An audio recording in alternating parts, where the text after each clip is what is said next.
be in Japan. It doesn't matter where the hell I am, Seth. People, since you've been gone, never heard of it. But Kelly Clarkson's name being yelled during a waxing, that's what they know. It's amazing. He like was so confused, and I was like, oh, they must not be here for me. And he's like, well, yeah, Gwen Stefani's also here. Oh my gosh. I was a huge fan of the first season of American Idol. Thank you. Yep. Thank you. I'm just taking it. I'm filtering it as a compliment to me. Just kidding. And you know that. Unless you voted for Justin. fine. No.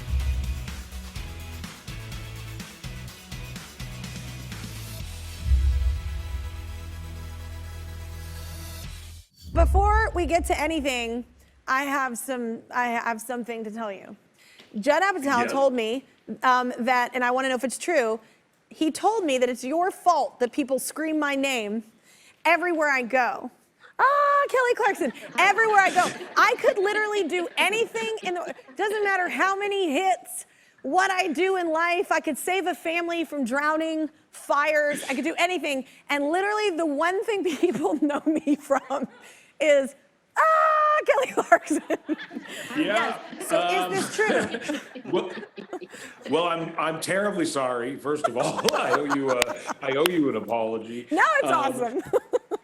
It is true. Yes, that is true. It was. I was a co-producer on the 4-year-old version. I was also in it, but it was. I was a writer mostly by trade at the time. So I was hired to write also like jokes. We call them alt jokes or alternate jokes.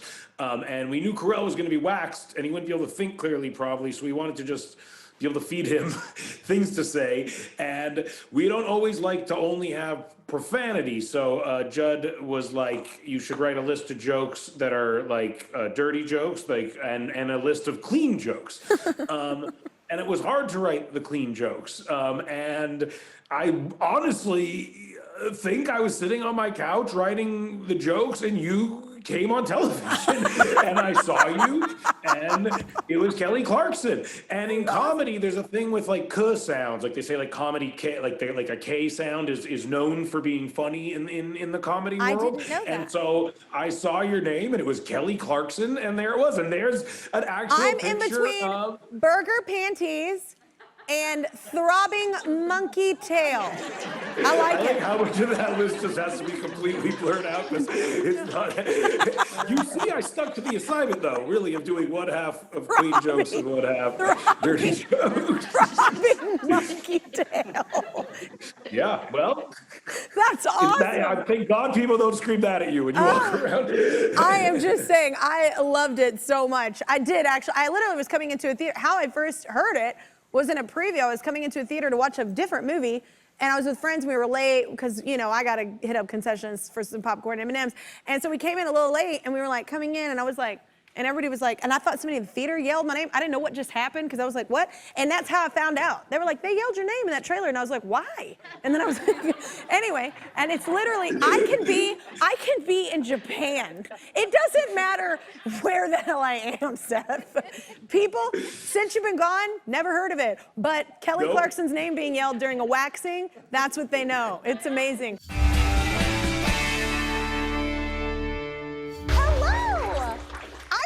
Excited to meet you. I'm so excited to meet you. I'm fangirling over here. So I've been wanting to, like, I don't know, hang out. Oh you know, I've always wanted to see you live, and the closest I got was when you performed in the finale at American Idol, and you were pregnant, and you sang Piece by Piece. Yeah, I was because I felt like I was there with you. Oh, that I was sat alone in my kitchen, crying, ugly crying in my sweatpants. Oh and my my daughter God. walked in, and she caught me, and she was like, "What are you doing?" Like, she could wrong not put with it together that I would be just crying that hard. Oh my gosh. No, it was so my emotional. computer. Man, I mean, you'll get this, just being pregnant, like especially at the tail end, I was about to pop. I was so emotional. And then You were like, beautiful. and literally it was supposed to be the end. They weren't bringing it back. No one knew that. So it was supposed to be the end of it, and it was my start, and I was so overwhelmed. It was so bad. Anyway, thank you for crying with me.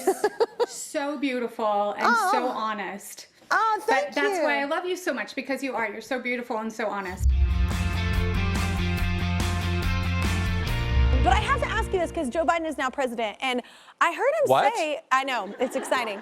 But I thought heard it was still out. I thought there was no conceding. No, I didn't think he so is he won. president. I was there in the office with him. Okay, great. Yes. Oh, that's right. And I was, and he did say that Will and Grace did more than anything else to shift like how people viewed gay marriage. Yeah. And I never really thought about that, but I think that's absolutely true. Isn't that Especially amazing? reaching on a broad scale, like so many, you're in the homes of, all across America. I mean, look, when I got the pilot, which is the first episode, I Yeah. was 27 years old. Yeah. So just a couple of years ago.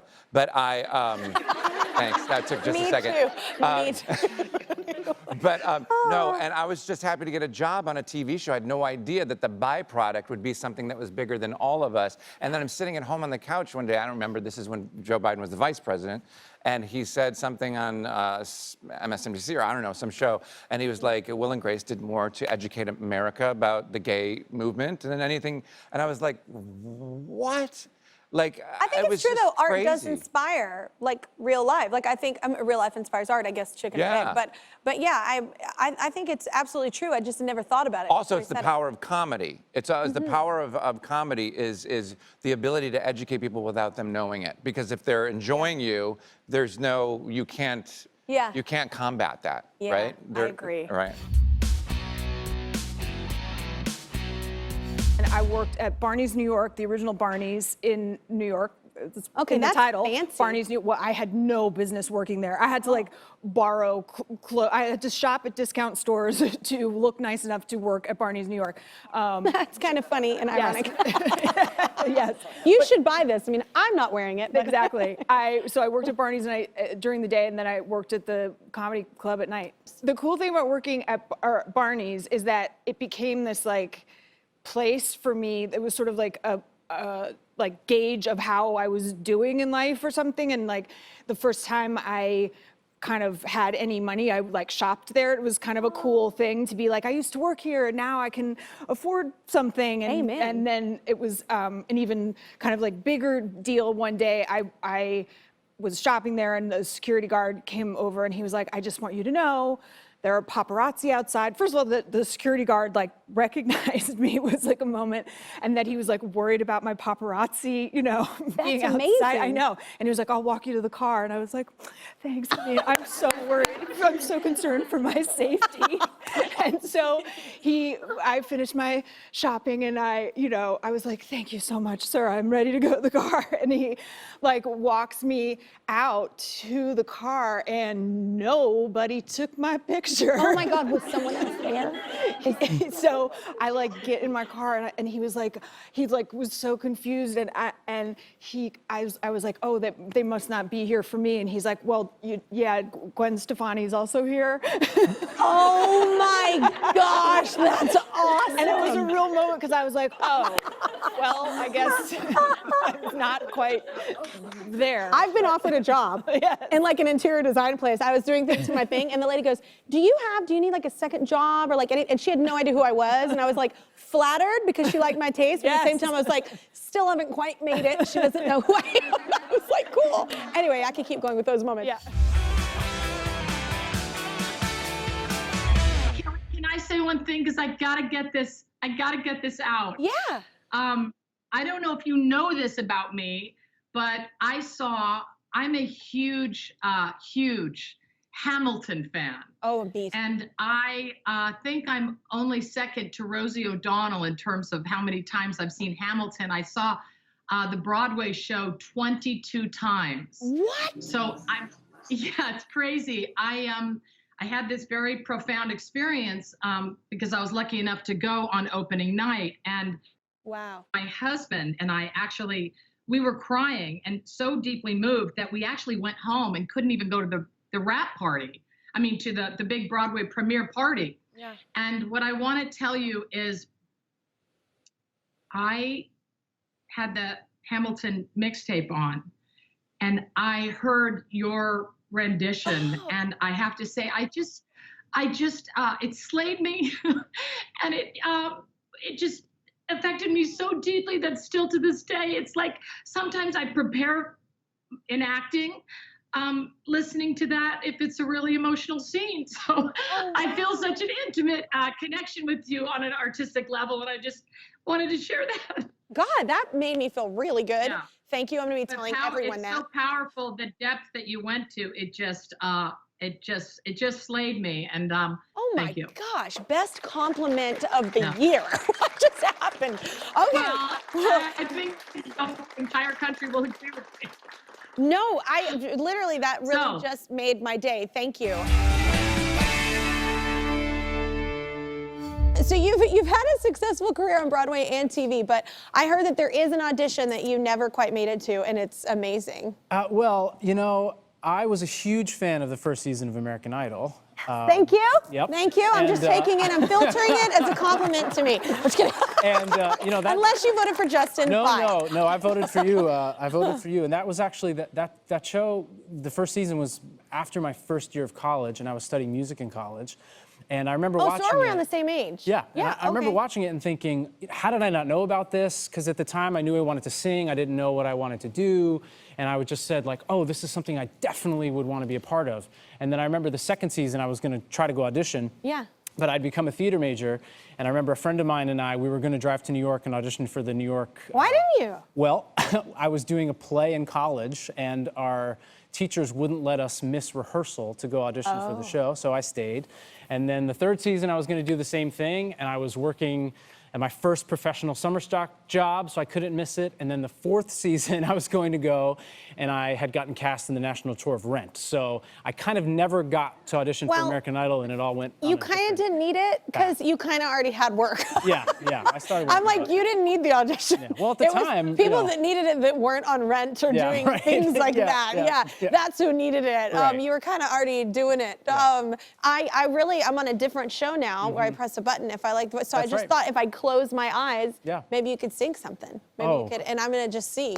Okay. I mean, just do it. You're talented. Come on. Okay. Highway run into the midnight sun. Wheels go round and round. You're on my mind. Oh my God, your vibrato is beautiful. Oh, thank you. Wow. Thank you. I love your vibrato. God, I want to hear you in Moulin Rouge too. Come check us out. You know, hopefully the shows will be back very soon, and everything's opening in New York. And come see Broadway show when you know, this fall. Hopefully. I cannot wait. I'm so excited, honestly. On Fresh Prince, I loved the show, and I felt like even back then it talked about a lot of subjects that were really important back then, but sadly I feel like still resonate now. Yeah. What is that like being a part? Because I know, was it ever hard during the show? Because you brought up topics that were hard topics to talk about, and it was such a family show. You know, we back then, we used to always laugh at it because it was like the very special episode of Fresh Prince, right? And you know, it's very dramatic, and it'd be like something silly. But we did, you know, we touched on, I think because of the setup of the show, with Will coming from West Philadelphia, moving to Bel Air, the idea of rich and poor, black and white, black and other black, right? Like how it all, the dynamics of it all. And so the storylines always seemed to work because they came from real places. They came from real experiences that we all had to deal with, right? And so one episode where we're pulled over by the police, right? And the idea that Carlton, right, just was like, he pulled us over because we're speeding. It's not because we're black. He treated us this way because he understood right and wrong. That's all he knew. Yeah. And so you could touch on these subjects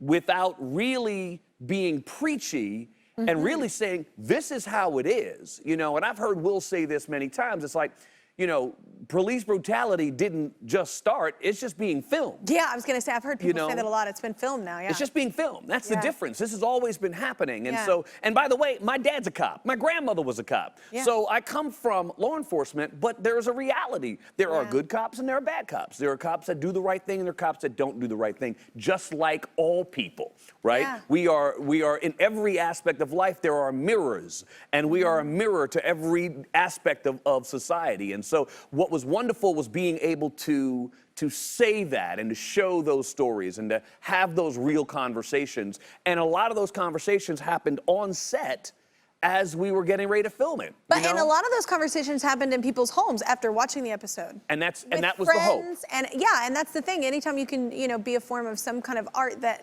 is thought-provoking, that makes people have those conversations afterwards. Yeah. Job well done. Yeah, well, it seemed that people seem to like it. It was it's kind of stayed around a little bit. That Will Smith guy, whatever happened to him? No one knows. Can you tell everybody about your new show, though, The Big Shot with Bethenny? So The Big Shot with Bethenny is a modern version of The Apprentice, where it's about real business, real brands. It's about me as a person, meaning you're seeing me warts and all, and how I'm holding this business together, often with Scotch tape. It comes from a genuine need where I need my second in command. And it's a very different show. It's very unexpected. It's showing the truth of my business, that it's hard, that I hold it together, that I work like an animal, and that I need somebody to be my second to take off some of the pressure. And it's all totally real, and it's based on my businesses versus just manufactured projects and tasks, integrations. It's not, it's actually things that are happening in the world within my business.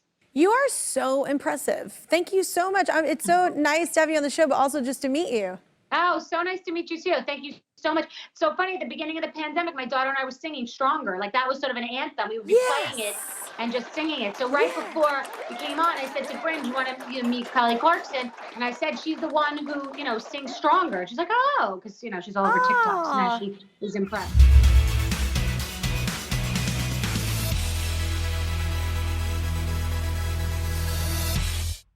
Yep, I'm still here, just waiting for you to subscribe. If you don't, I'll be trapped in this box forever.